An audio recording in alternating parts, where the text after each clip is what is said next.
This is the Mobile Tech Podcast, brought to you by worldpodcasts.com. Now here's your host, Tech Girl Miriam Joie.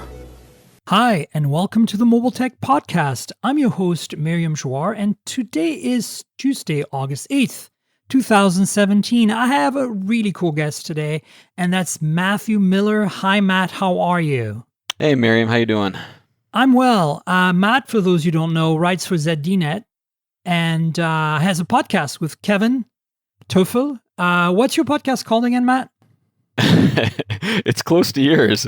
It's the Mobile Tech Roundup podcast. Oh, what did I do? I should, actually I knew that. And I was like, I cringed a little bit when I came up with mine, but we couldn't really come up with something that really fit what I'm doing. You know what I'm saying? It's perfectly fine. No problems at all. I think you guys are more roundup and newsy. Yeah. Whereas I'm more kind of freestyle and talking about mostly device review-ish things. I mean, there's obviously some news content in there, but thanks for coming on.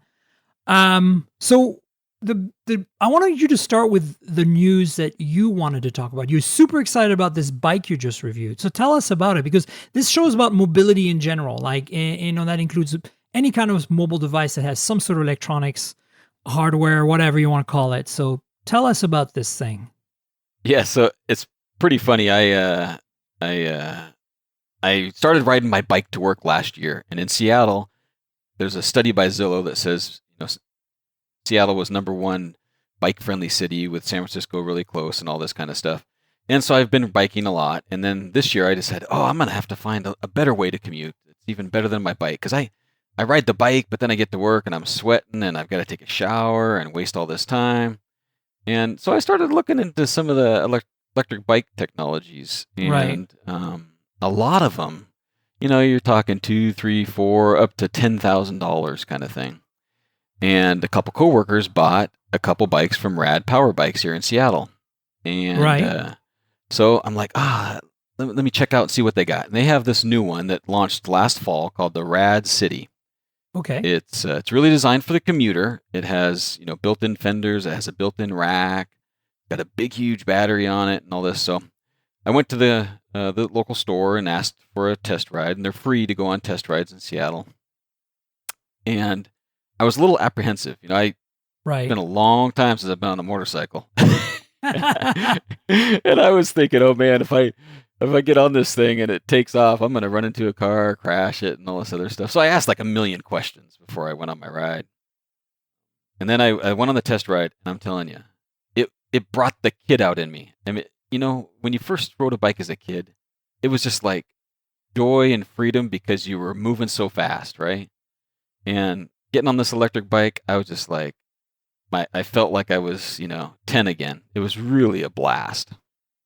Yeah, electric bikes are cool. Is this more of a motorcycle then, or bicycle? It's a bicycle. It's a bicycle, but it can obviously reach some pretty high speeds, right? Well, see, that's when I looked into... it feels like high speed. Well, 20 on a bike feels fast. Exactly, that's what I mean.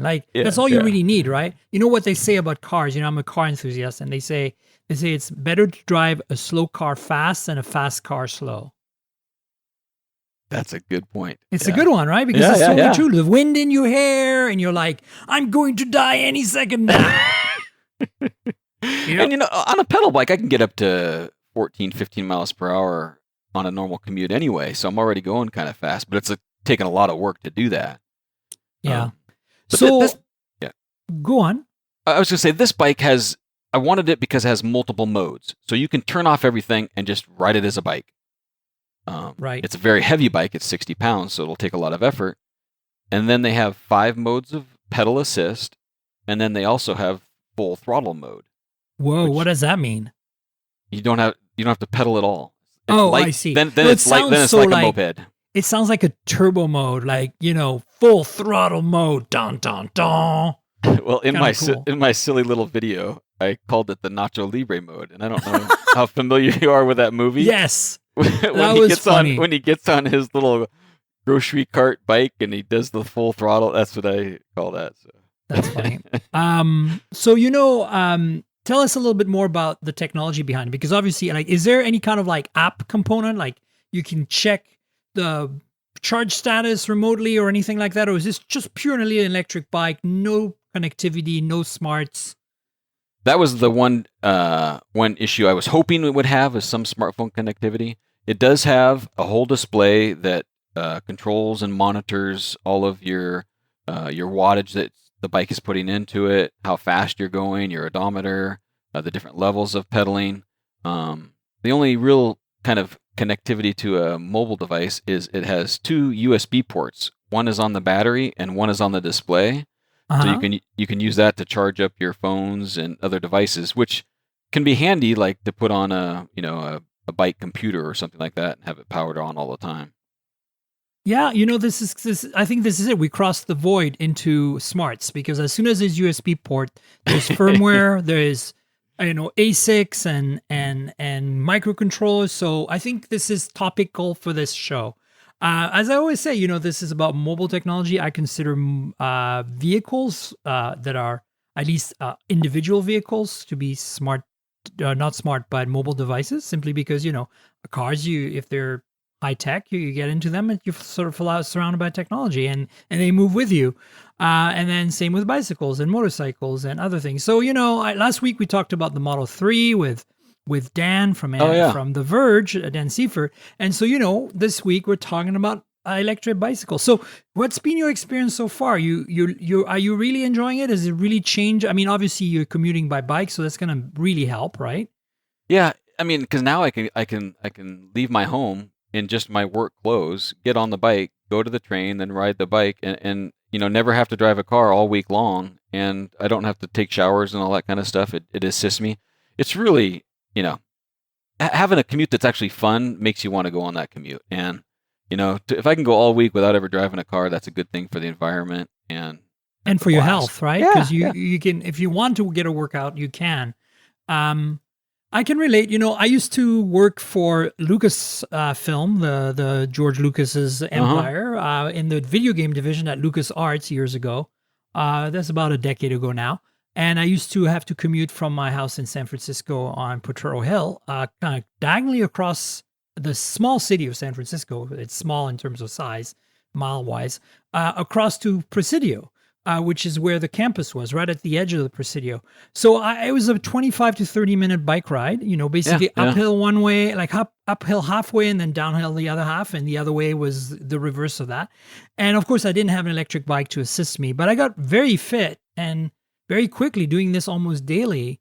And it was, I kind of miss it because I'm a cyclist. I love riding bicycles, and I just don't do it enough anymore. I just, for me, even if I just do 5 minutes, it's good, right? But it's the cardio that I was getting out of that, and generally speaking, the muscle workout that I was getting, that was really, I think, keeping me much healthier than I am now. Because for me, it's hard to go to the gym and exercise. I need some sort of purpose, Right, yeah. And kind of another real quick bike related thing is here in Seattle, we tried like the city bike thing that they had in New York City, and I don't know if San Francisco hasn't. So we tried that here in Seattle, but it didn't work out because you had set stations, right? That you had to go check out a bike and get a helmet and all that.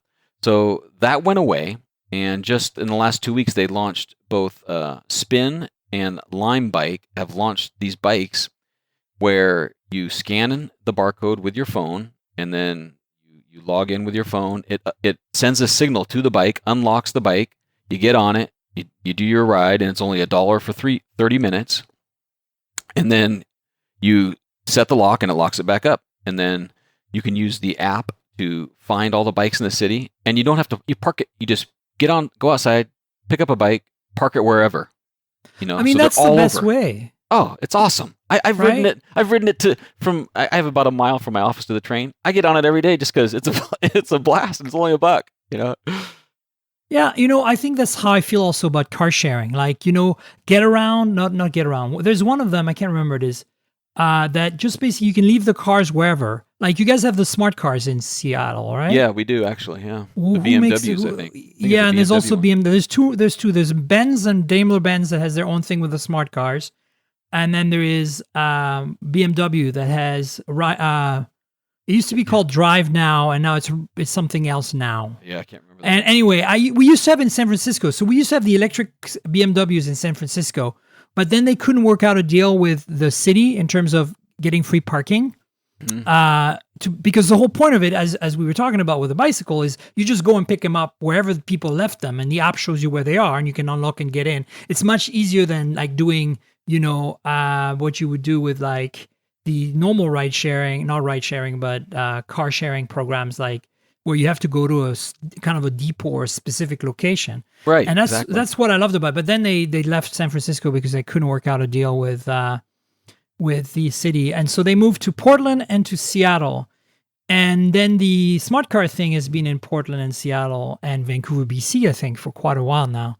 And it's the same model. You just look in the app, find a car that might just be a block from you, just get in the car, like unlock it remotely and just drive off and leave it to your destination. You don't have to pay for parking. It's freaking awesome. Yeah, it's really fun on the bikes, And Seattle has helmet laws, but these are so convenient. I'm like, they haven't caught me yet, so I don't feel like walking around with a helmet. But well, I personally like to ride my bicycle with a helmet just because, I'm pretty skilled as a rider, but a lot of people are just idiots. And, it's you versus a large metal box, right? And I'm a car enthusiast too. I respect the other side as well. So, Yeah, but I'm only riding these, for 10, 15 minutes, and I'm not for sure commuting on it. It's just kind of that's more convenient than walking. Yeah, I'll ride a bike. Oh yeah, no, I for those kind of bikes, yeah, I'm just talking about my general commute if I was commuting, right? Obviously, because it's you do it every day. Though you're increasing the risk quite a bit. But people are smart and they can do what they need to do. I just think that this variety of choices we have for commuting now is really making me happy. And a lot of people like, you're a car person. I'm like, so what? I'm a car person because I'm an enthusiast. I enjoy the experience of driving for fun, and I enjoy the technology that goes into cars, especially nowadays with electric cars, EVs, and all the super awesome self-driving stuff that they're coming out with, because I'm a nerd and a techie. Right. But it doesn't mean that I don't understand and agree with, mass transit and bicycles and car sharing and all that other good stuff. Because look, everybody has different needs, and the more choices we have, the better off we all are. And, again, I grew up in Canada and in Europe where, we like to be community aware and share things and do what we can to keep the environment healthy. Right. So, and ourselves, if we can, of course, because riding a bike really helps you with your workout. So, I think I'm all in support for it for sure. Yeah. Well, it's cool. Thanks for, sharing this experience. And now that we've kind of mobile related, but it was now that we've lost everybody on the podcast for this show. No, come on, guys. Sorry about that. No, don't worry. But look, the reality is this: is everybody knows I'm going to get to the meat of it at some point, and this is the strategy to get this done first was that way they get to stay for the rest of the show. That's right. Where we get to talk about phones. So there's a few little announcements. I don't know if you saw the news, but OnePlus announced a gold and white version of the OnePlus 5 yesterday. And it's really hot looking. I didn't actually even realize that they'd done a gold version of the OnePlus 3 and OnePlus 3T last year. But apparently they did. And this year we're getting the OnePlus 5 in white and gold. What's your take on white and gold phones? Meh? I'm more of I love the reds and blues myself. Yeah. So the HTC U11 is more your thing then, is what you're saying. And even the Orchid Gray on the S8 Plus. Yeah, that's really hot. I agree. Have you played with the OnePlus 5? I have not. Oh my God, they didn't send you one? Nope. I bought the OnePlus 3, but that was the last OnePlus that I've tried. I haven't tried 3T or the 5. You should get one from Eric at OnePlus. They're super accommodating about sending devices. Do you know him? Do you want me to put you in touch? I've had some communications with him before, but I don't know what happened. I might reach out because it is it's a very affordable, nice looking phone, that OnePlus 5. Well, it's it's a little more expensive than last year's OnePlus. I mean, the OnePlus flagship has gone up in price over the 4 generations now a bit, but it's still $200 less and very similar in capabilities to the top flagships. It's certainly very similar in specs. I don't think the dual camera is as excitingly awesome as OnePlus would like it to be, or would like us to think it is. It's good. It's definitely good, but we're at the stage now when you look at the U11 in particular, or the Galaxy S8 or the G6, or the Pixel from last year, Pixel XL as well. We're at the point where these phones are so good at imaging. Like, imaging is not just good, it's great, right? And so the OnePlus 5 doesn't quite hit that mark, in my opinion, in terms of imaging, but it's certainly better than average. And, for the price, you can't go wrong. So what color are you using right now? Well, the one that they gave us it came out in two colors, like a metallic, like dark metallic gunmetal kind of gray, with 6 gigs of RAM. And then the review units we all got was the black one, which is a black on black. And that one is 8 gigabytes. That's why the black on black is the only color for the 8 gigabyte. Oh, right. The other way around. The 8 gigabyte is only available as black on black. So I've got the high end 8 gigabyte black on black. But I have to admit, I'm a big fan of white phones. So I'm kind of interested in getting maybe that white and gold. I'll see if Eric has a bunch in stock. It just looks really blingy, and I kind of like that. Right. Just to stand out. Now you were, I always look to you when I start looking at cameras on phones. I always go see what your reviews had in there and that kind of thing. This one was, a big focus on the dual cameras. So what's been your experiences with this dual camera on the OnePlus 5? It's kind of half-baked. I mean, look, the reality is this. It's there's a bunch of issues with this phone that take a step backward, and a bunch of things that take a step forward. And the thing that takes a step backwards is that they have no OIS on either camera in the back. So the OnePlus 3 and OnePlus 3T at least had OIS and an f-stop of 2.0, and for its time it was a bit less than competitive, but close. Like, I think it took decent pictures for the crop of 2016 phones last year, but this year, they certainly have improved. Like, I would say it's a better camera and the baseline than the OnePlus 3 was last year, or 3T. The 5 is. But the lack of OIS hurts it a little bit. Low light is certainly still not quite. This is where I think it struggles. In daylight, it's probably as good as some of the best phones, but in low light, it falls apart because no OIS. And also, they didn't improve the performance of the lens system. I can't remember now. I have to look it up. But the main camera might have a slightly faster lens than last year, but the zoom, the telephoto, has an f-stop of 2.6, which, as you can imagine, without OIS is problematic, to say the least. Right. So yes, you get the zoom feature, but now you're kind of sucking in low light and getting a lot of noise.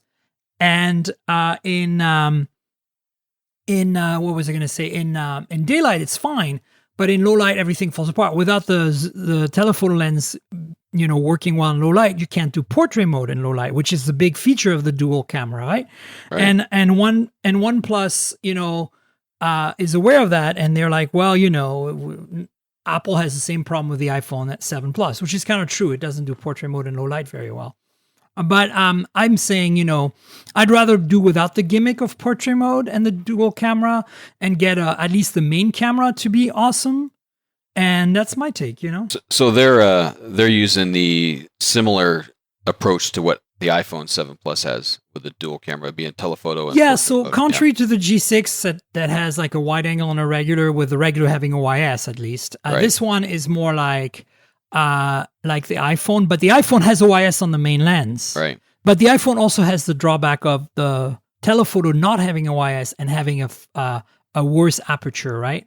So they're kind of, in that sense, the OnePlus 5 has the same issues, but the OnePlus 5 has a bigger issue that it lost OIS on the main lens, which it had last year on the main lens. So yeah, it has f/1.7 on the main. So as you can see, it's like, okay, so it's got a really fast lens on the main camera, but then it falls apart on the telephoto, and the lack of OIS on both lenses really hurts it. So it's and then the other, I think the biggest thing, honestly, is not so much the hardware specs per se that cause a problem with the OnePlus 5. in terms of imaging, it's the fact that they just don't have the image processing experience, right? Right. You look at Samsung, even HTC, right? Like, well, in this case, they worked with DxO Mark, which I have mixed feelings about. But the point is that they have years of experience making fine-tuning imaging pipelines on their phones, all these companies, except for OnePlus, because they're just kind of getting into it, right? So you don't have that experience, and that you can, and that's why I think it's falling a bit flat. On paper, it's technically okay, right? But even sometimes if you have that experience, it doesn't always work out, because I personally cannot stand the output from the Sony cameras, Sony smartphones, even though Sony knows what they're doing. They make the lenses for all these companies, but for some reason they can't seem to get the software very well.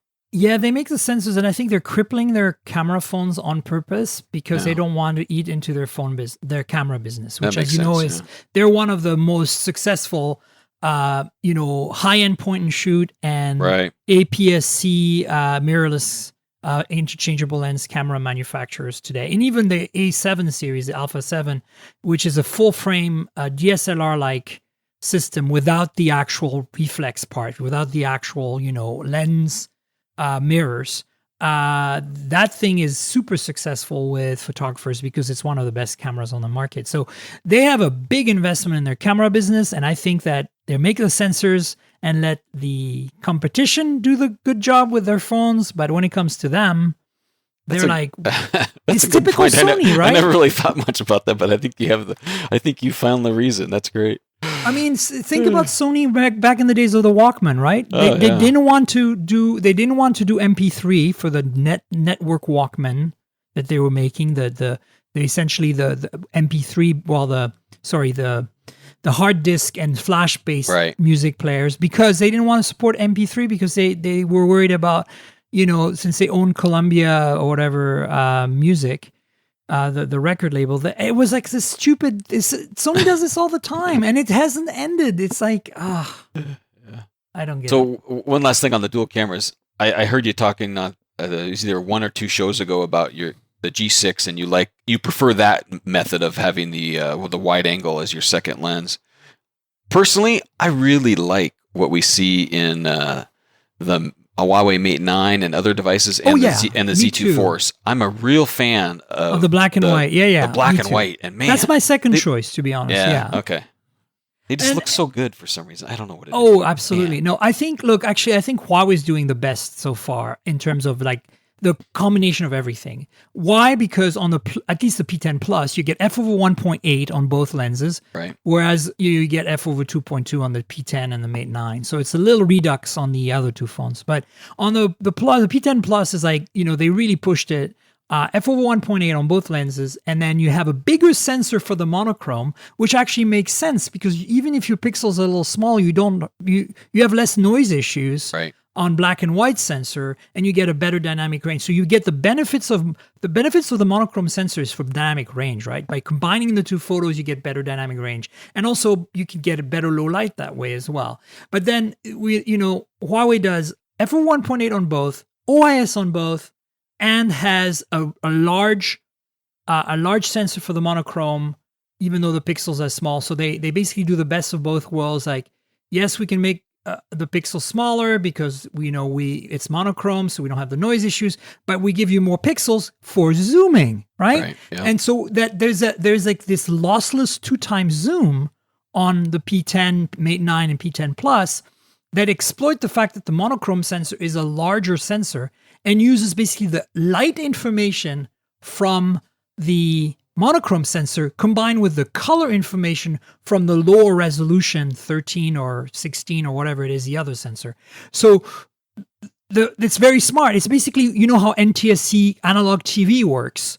There's more bandwidth in the signal for luminance, which is the light information, than there is for chroma, which is the color information.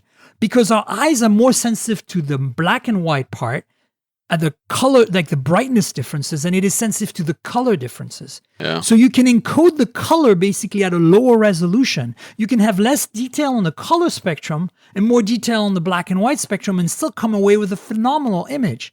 And I think Huawei really nails it. The problem with Huawei is that they still need to polish their software experience, even though they're working with Leica. They're still not, their imaging pipeline is still not tuned just right. Right. But they're getting there. The best tuning I've seen to date on the dual camera system by far is LG, and then probably for portrait mode, I would say Apple.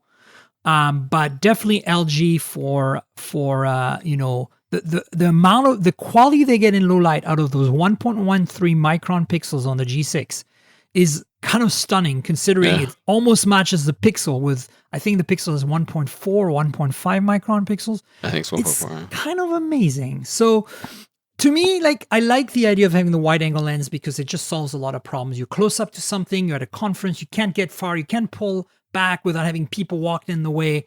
The wide angle saves your day. That's why I like it.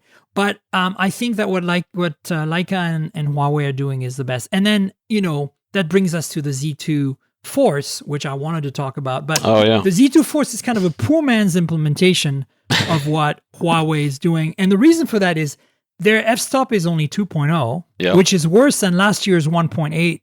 And just like OnePlus, last year's Zs had OIS on their cameras, and they removed the OIS on both lenses. Yeah. It's just like, what were you thinking, guys? Tell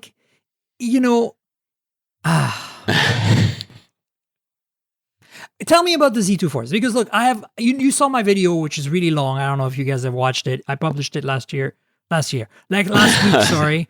Last week I published it right when the embargo lifted, which was right around the time I was recording the podcast or publishing the podcast with Dan. I want to know what you think if you played with one, because I have a lot of mixed feelings about that phone. My review went on for 25 minutes. I had so much to say. Yeah, I tested it out for about a week. I just sent it back yesterday, but I was a big fan of the Z Force Droid version on Verizon. Right. I like the Moto mods. I like what it did. It had the long battery life, all of that. So at first I was like, oh, this is great. It's coming to GSM carriers now. It's not a Verizon exclusive. But overall, it's one of the more disappointing phones that I've tested recently. I think the price is a little bit too high, and there's other phones that are just better out there in that price range right now. Yeah, so can you be more specific? Like, what is, obviously you liked the Z Force last year because of the battery life, and that's obviously not definitely a letdown. But what else is bugging you? There's got to be, it's like death by 1,000 cuts for me. Really, what it is. Well, the Shadow Shield sounds great, and granted, it's great if you drop your phone. I tend to baby my phone, so I don't. Yeah. But the annoyance of, since I baby my phone so much, it was unbelievable that after like 4 days, I had scratches all over the display. Oh, it's so bad. It's terrible, because I'm like, no way. I don't even carry it with other phones or keys or anything. Me too. I baby it. That would kill me to have to pay for a phone. And, last year they had the policy where you could get that front panel replaced, and from what I understand, that's no longer the case. It's fused. Yeah, they can't do it. Yeah. So the display, and of course, because of the display, they chose to make it thinner. Number one problem. Then they put that display in there in a thinner phone, meaning they removed. It's a little thicker than a regular display still, even though it's fused. Meaning that now they had to put the battery even less than the Z2 Play, which, as we know, is less than the Z Play and the Z Force last year. And so, it's kind of like the snowball effect, right? Right. Yeah. Yeah. Yeah, and then I know this is kind of nitpicking, but like you said, it's a bunch of nitpicking things that kind of lead me to not liking it. But Motorola was one of the first to have the nano coating and offer some kind of protection, but everybody else has now moved beyond that to full water resistance. But they're still back on the nano coating. It's not essential, but I live in Washington. I go outside with my phones in the rain all the time. I don't want to have to worry about it. I'm not going swimming with it or anything, but I just don't want to have to worry about it. And that's just another one of the little things that plus annoy me. You're a naval architect. You're on boats in salty air all the time. Yeah, yeah. And I go running with my phones, and I'm out in the weather, and I need exactly. Make sure it doesn't die. And I said that in my review. I think I would much rather look. I can understand the thin approach because that's what people maybe want, or it's sexy, whatever. You made that decision. I can kind of live with it. But the big thing that vexes me is you picked a display that is thicker than normal to make it shatterproof, but it scratches worse than normal, takes up more room inside the phone. So now you scale the battery even further back because of the thinness. And now you have, and granted, because the Snapdragon 835, the battery life is not that terrible. It's not. But at the same time, like, you pretty much, if you want to get anywhere more than a day, or even get to the level of performance of the Z Force last year, you pretty much need to buy one of the battery mods. And so now you're giving the carriers money, extra money. And if the phone was $600, it'd be okay. You spend $79 for the battery. I get it. But this is like a $720 is the lowest price, I think, regular price I've seen phone.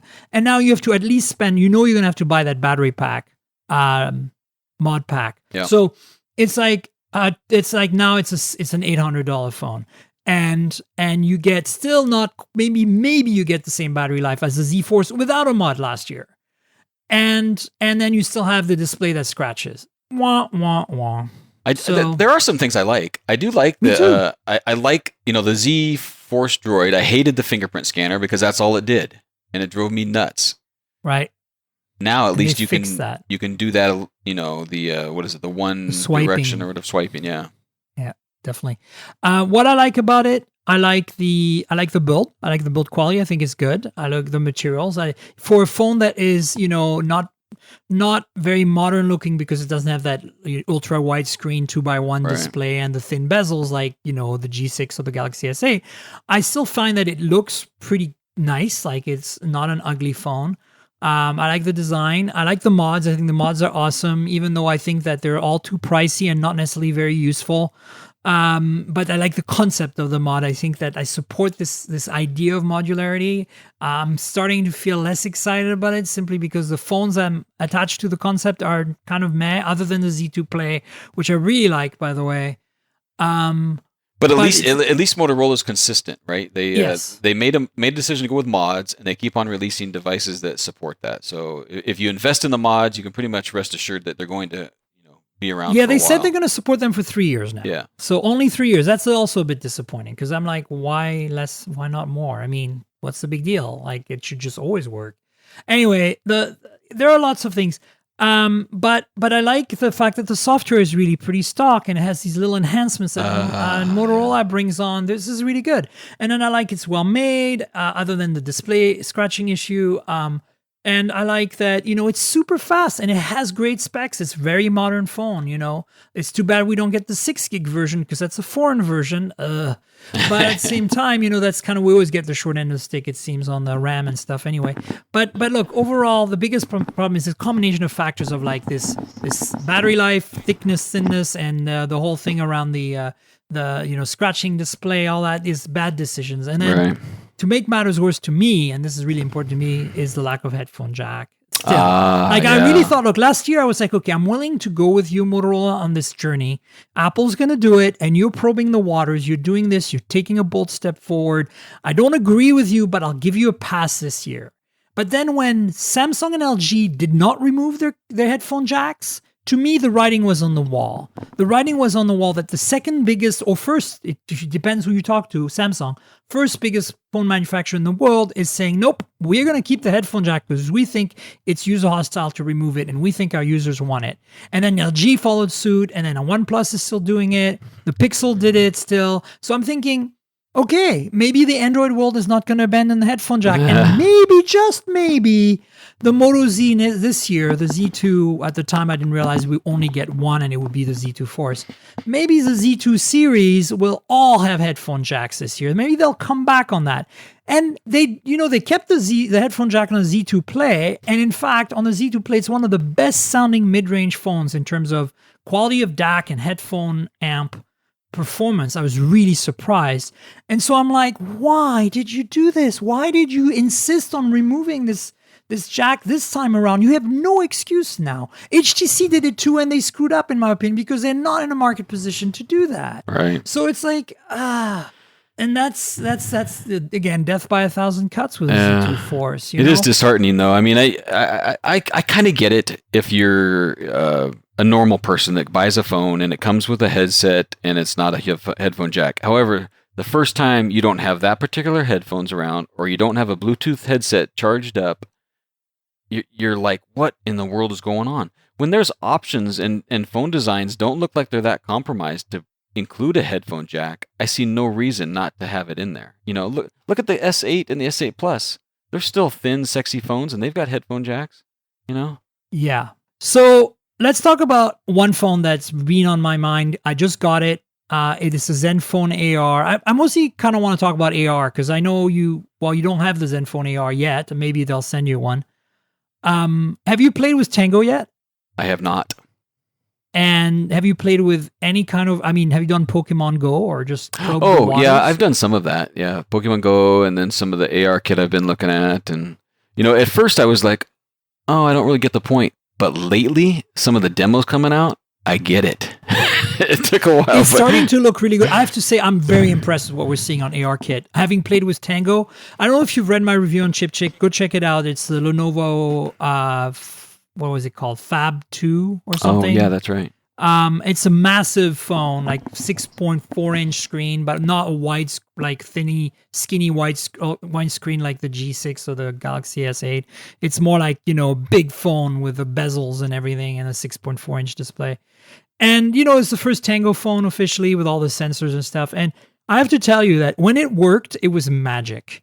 The problem is when it worked. And it was buggy, and the apps, the demos weren't really that compelling. So what I'm seeing coming out of the AR Kit demos is much more compelling. And that's why I'm a little excited about this Zenfone AR, because it's a much more manageable phone. It's a 5.95 or 5.7-inch device, right? It's a little long in the tooth in terms of specs. And I'll get to a reason why in a second. But, it's bringing Tango to a pocketable form factor. And hopefully it's a little bit better sorted than what it was on the Lenovo. And that, we'll start seeing some apps and demos that make Tango worthy. Just like we're seeing some demos of ARKit that make it, I think, worthy.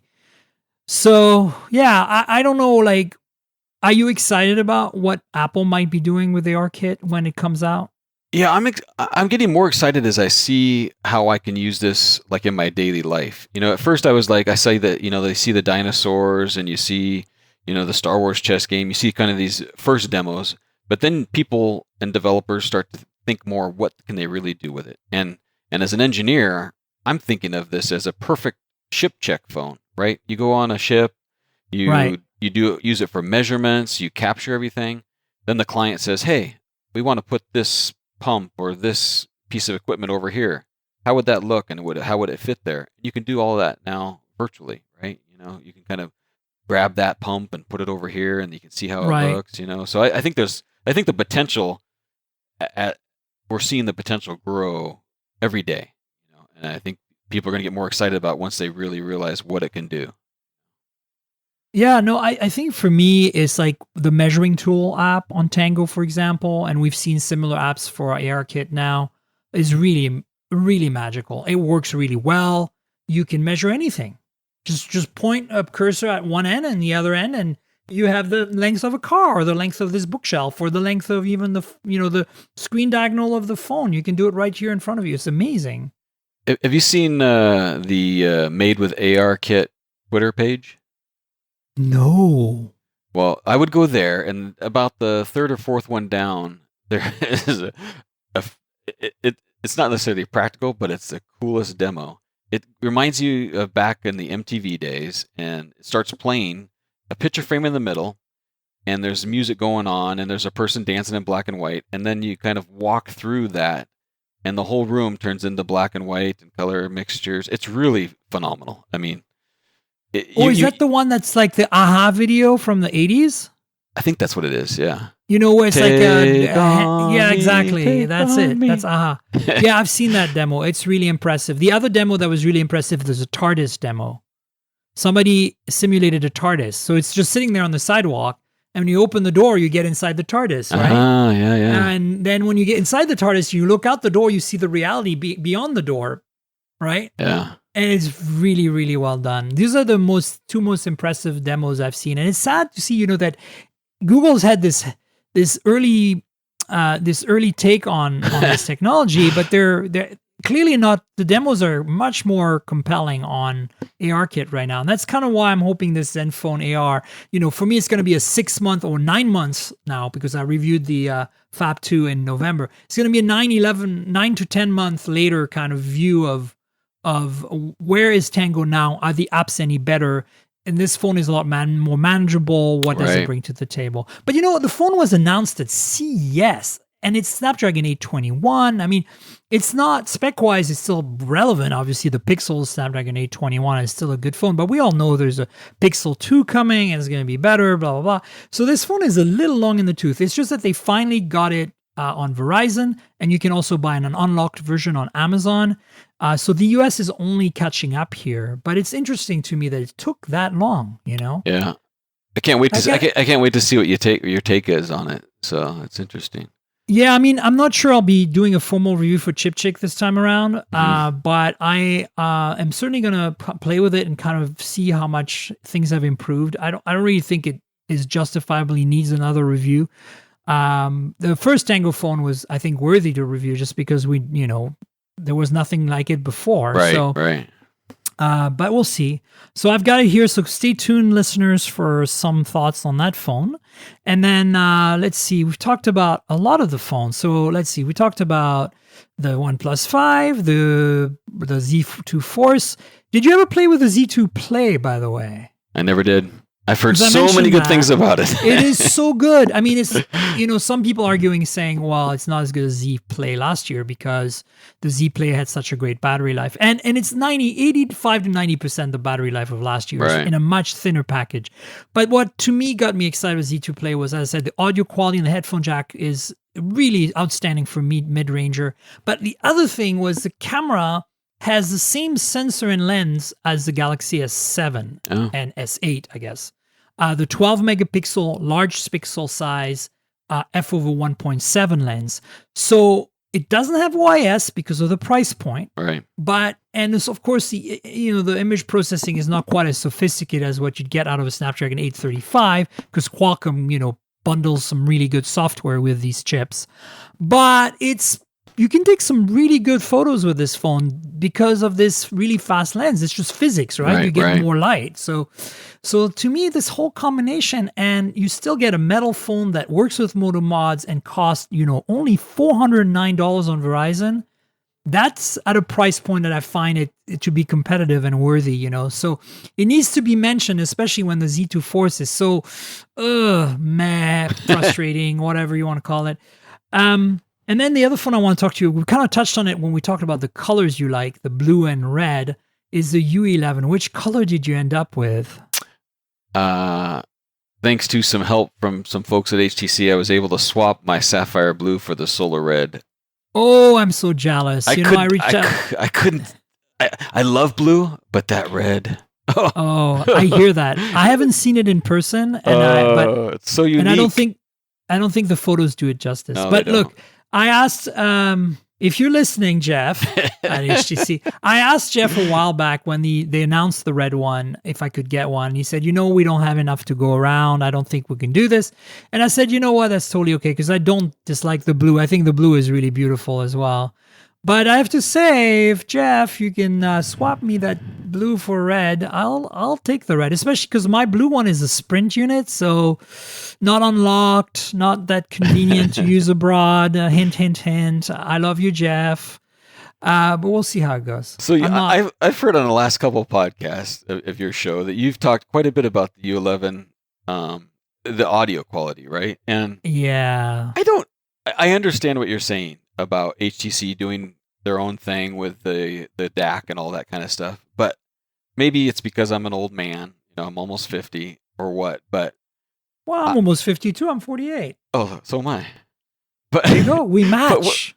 When I plug in the included, the Usonic or whatever headphones, I really, really enjoy that experience. And that's if you're happy, that's all that. Like, look, I tell people if they're happy, that's all that's good enough. I will never use them because they don't sound good enough to me. Oh, okay. And even with the tweaking, so the biggest problem is that's fine, right? Like, okay, so for those people that like the Usonic headphones, they're in the box. Use them. It doesn't matter if you don't have a headphone jack because the Usonic can't work with a headphone jack. You need they're active headphones. They have microphones built in for noise cancellation, all that good stuff. Well, that's what I like about it as a commuter is I like the noise cancellation and everything that's in there. I get it. It's not a problem. I totally understand. But for me, I have access to much better both larger studio headphones in the house, but also really, really high quality. They're not noise canceling, but they're noise insulating earbuds. Basically, they're earplugs with built-in drivers. And they're much more effective than any active noise reduction. Like people who swear by their Bose, I get it because they cup your ears more comfortable than sticking something in your ear canal. I get it. For some people, that's super intrusive, but you'll never get better than other than a direct implant to your brain. Putting something in your ear canal that's isolated by essentially an earplug surrounding it is going to be the most noise reduction you get, more noise isolation, and more importantly, the most direct to your eardrum frequency response and quality.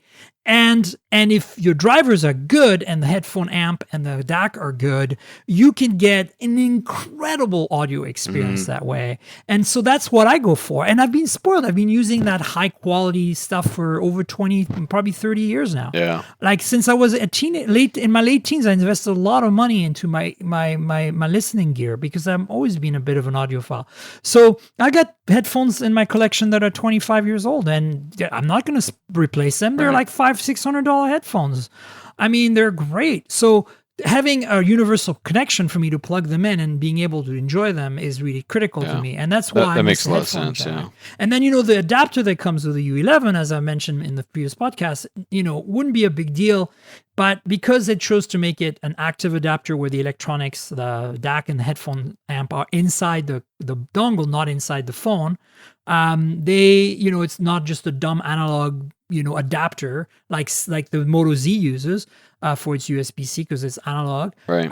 They had to, put kind of shitty comparatively electronics in this tiny little dongle that's really cheap versus what you would be able to put in a phone by default, like even the Moto Z does. So that's the kind of the problem they're running into with it. And to me, it's like for a company like HTC who is really trying to make, to be out there and successful and get some love and get some sales, you're cutting off a whole bunch of people who are going to be the more kind of passionate people like me who have been following you and supporting you for so long because for many years you had the best sound quality coming out of headphone jack. Yeah, because they had the powered amps and the headphone jack and everything else going on. So then they cut us all off now. And so we're like, okay, look, we rooted for you all these years and then you pull this move as a marketing move when yes, it's true that 90% people are going to be served by the Usonic, but those 10% of people you alienated are going to be your most vocal supporters because they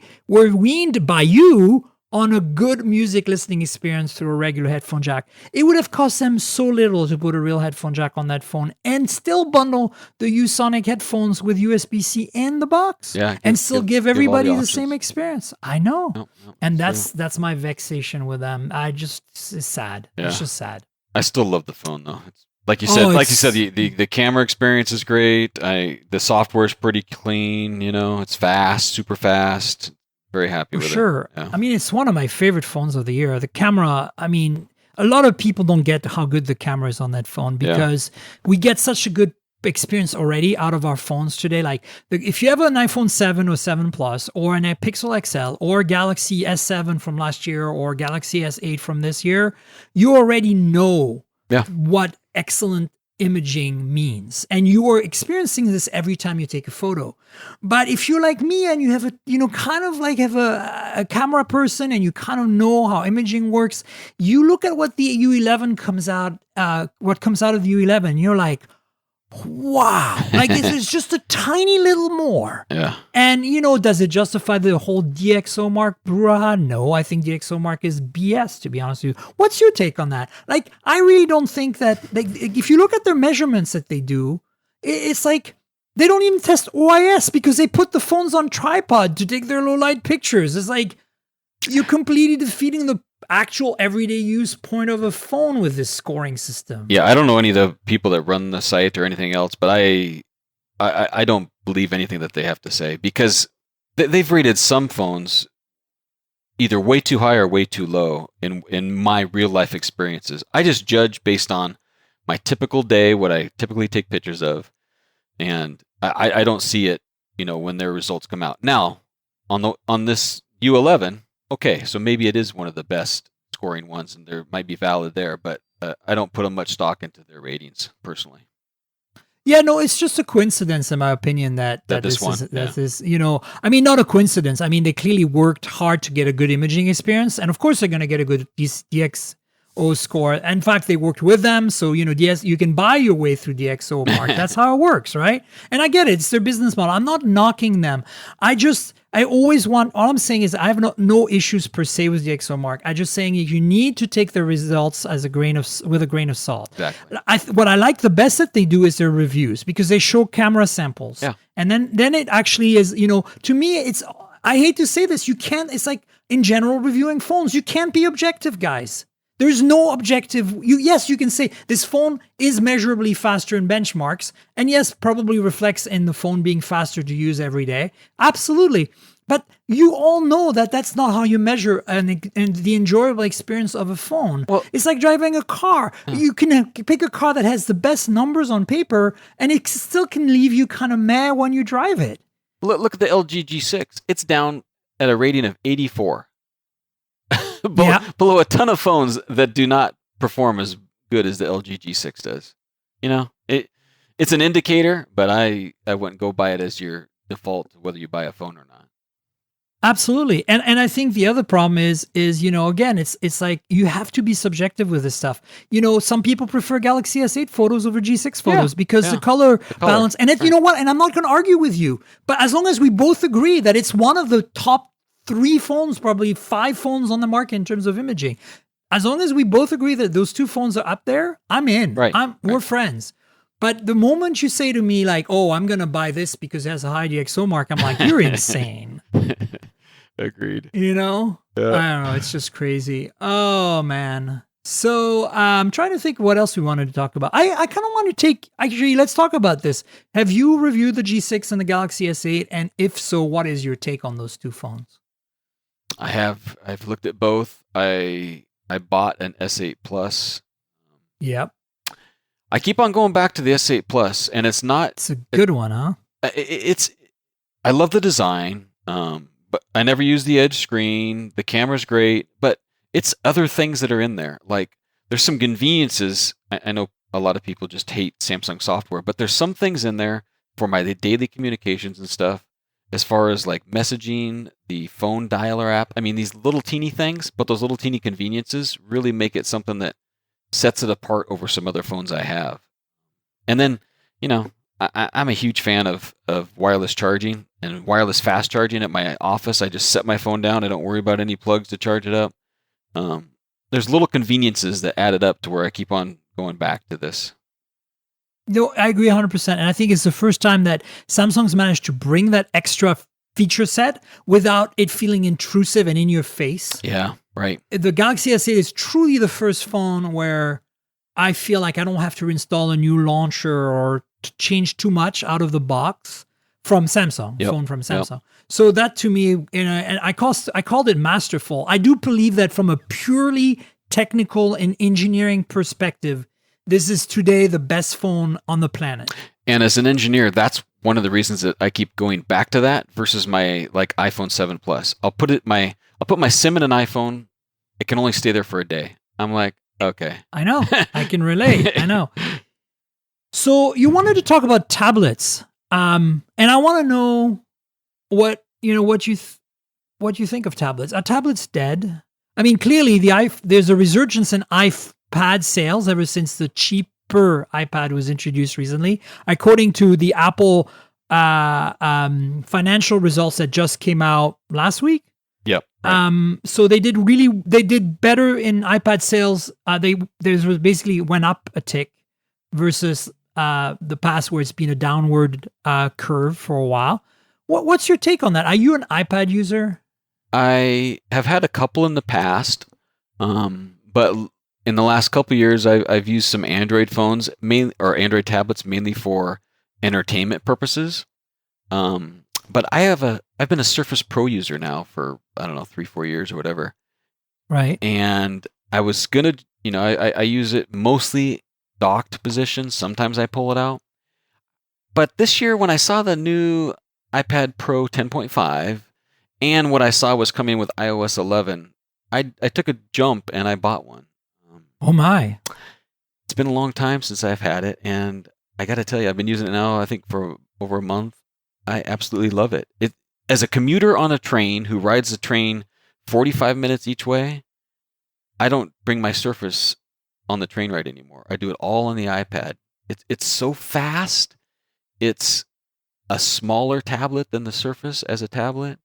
I am absolutely loving the Apple Pencil with OneNote because it can search in my scribbly handwriting. And so now I'm replacing all of the paper notebooks that I write in and never ever look at again. I'm replacing those with OneNote because now I'll be able to actually use the information that I capture in those notes and search for that. When I always have these, hey, I know I talked about this on a phone call a year ago or something, and now I'll be able to have all that information, No, I hear you. I mean, that to me, look, this is what I hear from everybody who uses an iPad for productivity work.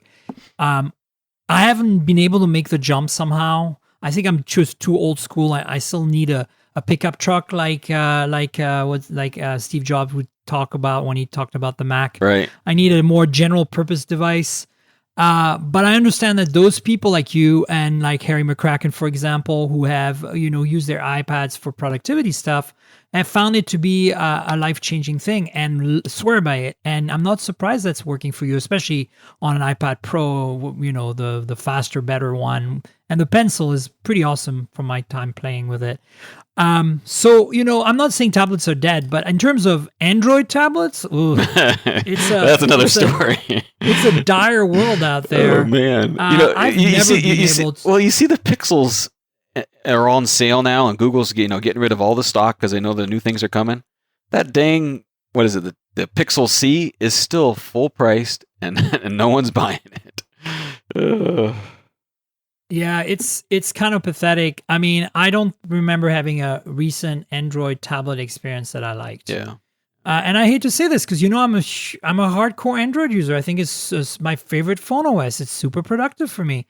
But for me, when I want a tablet right now, I don't. Look. I'll be honest. I'll do one of a few things. I will pull out my MacBook 12-inch, which is almost as big as a little bigger, but about the same weight and size as an iPad. It's certainly smaller than the 12-inch iPad. Right. And it's a full computer. I don't have a touchscreen, but man, I can be productive with that thing. And it's got a great battery life. It's a little bit on the slower-ish side if you have a lot of tabs open, but I know better than to do that. And I also have a bunch of Windows 10 boxes. Specifically, I have a Surface Pro, the third version. I guess it was called the Surface Pro 3, wasn't it? Right. Because the new ones are just called Surface Pro. And I have but this is a review unit. I should mention it, by the way. Yeah, thanks for reminding me. Woohoo! Thanks for reminding me, Matt. I have been reviewing the Dell Inspire. No, is it Inspired? XPS 13 2-in-1. Oh, yeah. XPS 13 2-in-1. So that's the super thin one with very little screen bezel. So it's about the size of a MacBook Air. Pretty small in footprint, pretty thin, and it has a display that almost is bezel-less. So instead of being like an 11-inch display, it's a 12-inch, 13-inch. Instead of a 12-inch display, it's a 13-inch display, and the same form factor. And the 2-in-1 one, obviously, is a not convertible, like a yoga. You can kind of like bend over backwards and use as a tablet. So I've been using that, and I have to say, this is the first Dell I've used in a while where I don't feel like ripping my hair out and throwing it against the wall. So that's a good thing. Yeah. What I mean by that is that it's fast.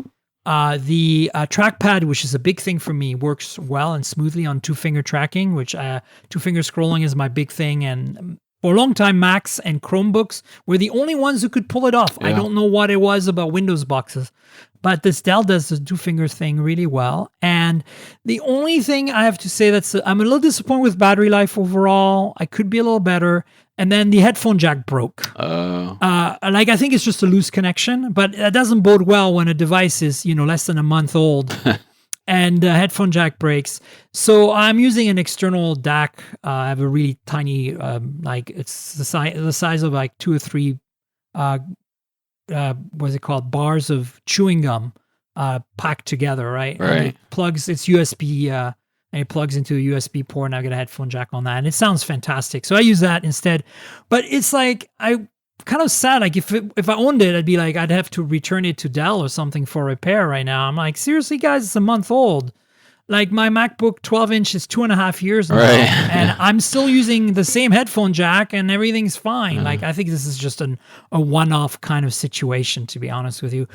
But look, I don't want you guys to think that you shouldn't buy this because my headphone jack broke. If you are looking for an affordable 2-in-1 that is thin and has very few bezels and all that, I was really impressed with the Dell XPS 13 2-in-1. So I've been using that a little bit, the Surface Pro, and that's what so when I want a tablet, I really don't use, the thing is you've learned now, right, Matt, is that an iPad is a completely different experience. Oh, yeah. It's much more optimized. It's lighter, it's thinner, it's faster, it's purpose-built to be a tablet. Plus, developers have released apps optimized for that experience to make it so much better than anything else you can do on Windows and stuff. So. And so that's the thing for me. I've always known that at the heart, I like having a full computer with me, and that's why I was really attracted by the Surface concept. Right. But at the same time, it's like I know I'm compromising in some ways, right? Because I know I'm not getting a full tablet experience that's optimized for my fingers, right? Right. And so, and that's why I think the iPad is so successful, even though I'm old school and I can't get into it. But see, look, you're old school and you got into it, so there might still be hope for me. Sometimes you can't teach old dogs new tricks. So, how do you feel like productive? I mean, you're a big hardcore Android user most of the time. So how do you feel about productivity with iOS? Is iOS 11 really the tipping point? Was that really what made it viable for you? Well, I'm running the beta of that right now, so it is pretty helpful with the dual screen support and things like that. But I think it's not so much iOS 11 yet. It's just finding the right apps and the pencil to work in my workflow.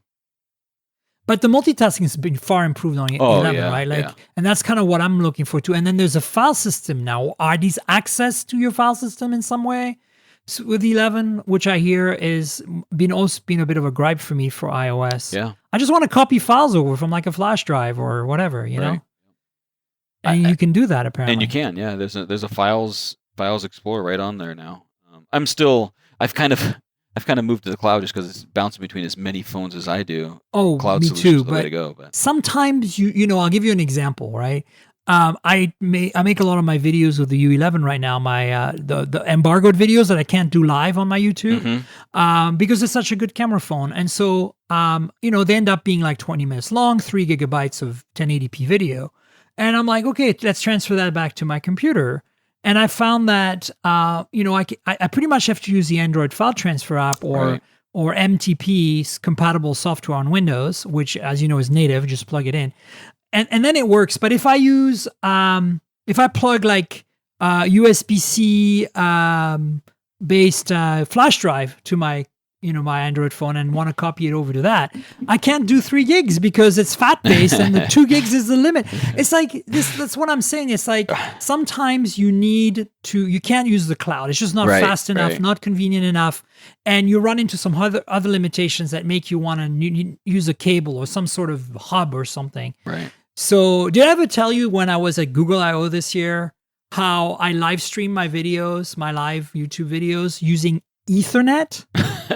From a phone. Get this. I was using Galaxy S8 Plus and I brought this USB-C dongle that I had that has Ethernet on it and plug that into they provided wired Ethernet in the press pit for each seat.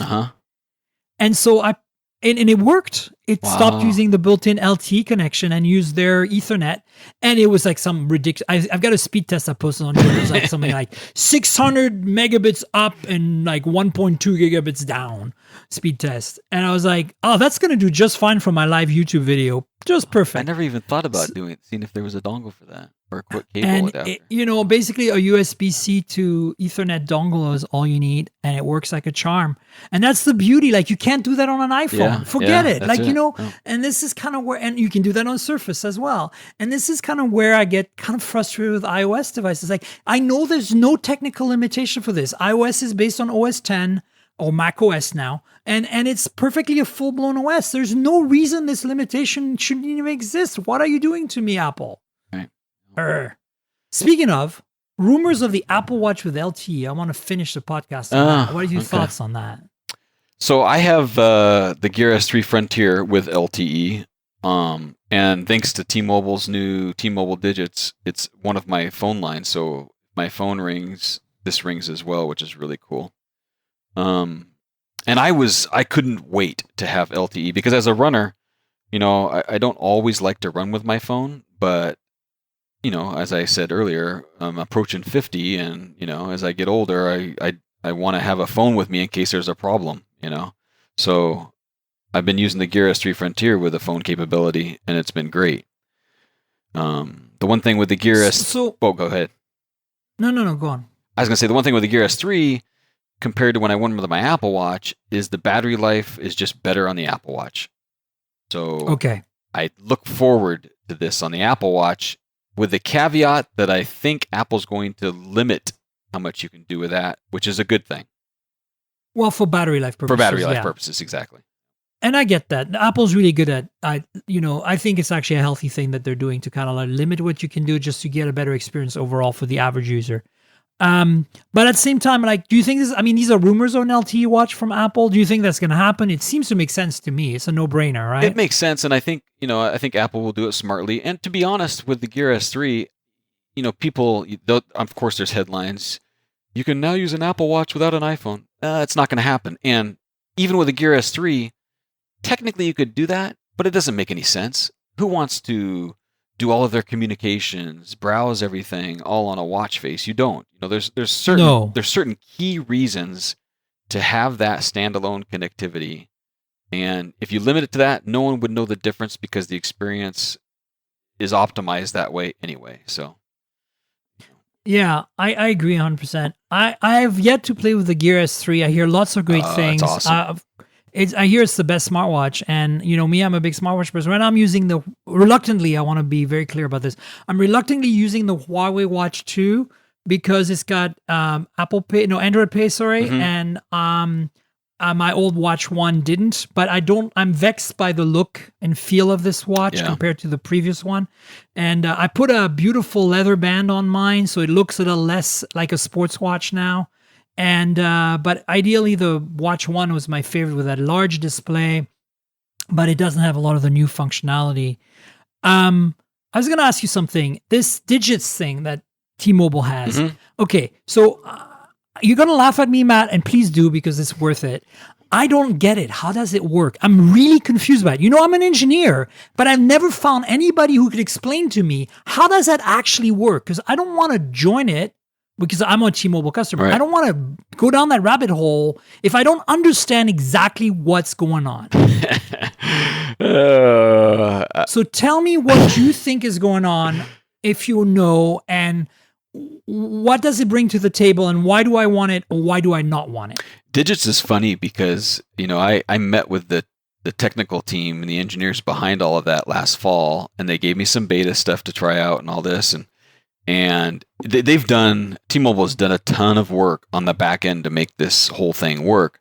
And I can't really explain what's going on. And for the last 6 months during the beta test, I was trying to figure out how do I explain to readers why it's important. And it's very difficult to really tell people unless you have experiences. And it's for people like us that have lots of phones, it's been awesome during reviews because I could set all the different phones up to all have my T-Mobile number. So when it would ring or when I would call out, I would always have one number no matter which review phone I was using. But beyond reviewers, to me, if you have a smartwatch, it's similar to how AT&T does it, but I think the way T-Mobile's technology works is it's more up on their server side and their network side to make that happen rather than just a smart forwarding of numbers and that kind of thing. It's a seamless. My watch, I mean, I can make calls, texts, whatever from my watch. Nobody knows it's not my phone number. It's so well integrated. So basically your one number basically rings multiple SIMs. Is that correct? Is that what I understand? There's two ways to set it up, which is I think what confuses a lot of things too. You can either have one number, multiple devices, or multiple numbers on one device, because some people they have numbers they hand out for a business group or a soccer team or these kind of things. People like having that. For me, I just want one number to give everybody and just use that number. So I'm on the one number multiple device party. Yeah, I understand that. Anyway, I need to figure out what they're doing. I want to know that. Yeah, I need to talk to them because there's a guy there. I think his name's Evan. If you don't have a contact, I should put you in contact because he did all the back end. He headed up all that effort. It's pretty. You'd probably love it. You'd probably have a nice deep dive talk about that. Yeah, well, I want to figure this out because it's kind of I'm kind of tempted to jump in, but at the same time, I'm a little scared. Yeah. So anyway, yeah. Well, look, thanks for telling us or sharing what so far you've been able to figure out. But you haven't noticed any weirdness, right? Like when you travel abroad or anything like that, everything just works. Your phone number, you still get your text messages. Everything is fine. So far, it's been flawless. I don't even. I forget that it's not even just part of the deal. Seamless. That's very, very cool. Well, you heard it here first. Well, maybe not. Maybe you talked about it on your podcast. So, did you? What? Digits? Yeah. Digits? Yeah, you did. Of course you did. All right. So you didn't hear about it here first, but you heard about it from Matt here first. There you go. Boom. Well, I think we should wrap it up. Have we talked about everything? I think we have. I think so. Yeah, I want to thank you for being on, Matt. And do you want to plug your site, your podcast, yourself, and your Twitter and all that good stuff? Sure. So I write a couple blogs on ZDNet. Just go to zdnet.com. You'll see my stuff there. We do the Mobile Tech Roundup podcast with Kevin Tolfel. We just celebrated episode 400 over 10 years a couple weeks ago. Wow, yeah. That's amazing. We don't record every week. We do it in the summertime about every other week or so. And then I'm all over the internet and social networks as Palm Solo, which is a mix match of Palm devices. Back in 97, I started using them, and my favorite character, Han Solo. I think it's an awesome handle, by the way. Still one of my favorites. Most creative handle, one of the most, I don't know. So it goes back a long ways. I'm not changing it. How long have you had it?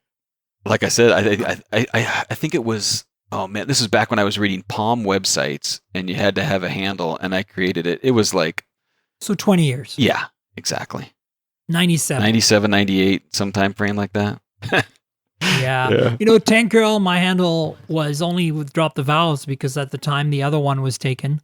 And this was 94, 95 for me. Wow, yeah. On various bulletin boards. Bulletin boards, yes, exactly. IRC, yeah. I was on IRC. I was super active on IRC.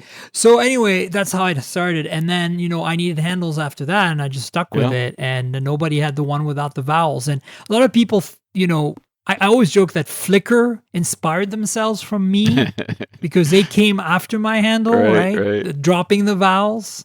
Yeah. So there you go. All right. Well, listen, you guys know where you can find me at TNKGRL, as we just mentioned, on Twitter. That's Tank Girl, drop the vowels. Find me on YouTube at youtube.com/Miriam Jouar. That's my full name spelled out, Miriam with a Y. And then this podcast is the Mobile Tech Podcast. The URL is mobiletechpodcast.com.